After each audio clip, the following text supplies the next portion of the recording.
আপনি কি কখনো কোনো কাজে ব্যর্থ হয়ে মনে করেছেন সব শেষ? মনে হয়েছে এত চেষ্টা করেও কিছু হলো না? হতাশ হয়ে পড়ি। মনে হয় সব পরিশ্রম বুঝি বৃথা গেল। কিন্তু সত্যি কথা হলো ব্যর্থতা কখনোই শেষ নয়। বরং এটা নতুন করে শুরু করার একটি সুযোগ। পৃথিবীতে যারা সত্যিকারের সফল হয়েছে তারা কেউ একবারে সফল হয়নি। তারা বারবার ব্যর্থ হয়েছে কিন্তু থেমে যায়নি।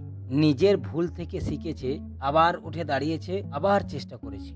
ব্যর্থতা আমাদের অনেক কিছু শেখায়। ধৈর্য শেখায়, সাহস শেখায়, আর শেখায় চেষ্টা চালিয়ে যেতে। কিন্তু যদি আমরা ব্যর্থতাকে ভয় পাই আর মাঝপথে হাল ছেড়ে দিই, তাহলে কখনোই সফল হওয়া সম্ভব নয়। তাই ব্যর্থতাকে ভয় পাবেন না, একে বন্ধুর মতো গ্রহণ করুন। কারণ প্রতিটি ব্যর্থতার মধ্যে লুকিয়ে থাকে নতুন শিক্ষা ও সামনে এগিয়ে যাবার পথ। তাই হাল ছেড়ে দেবার বদলে ব্যর্থতা থেকে নতুন শিক্ষা নিয়ে আবার শুরু করুন।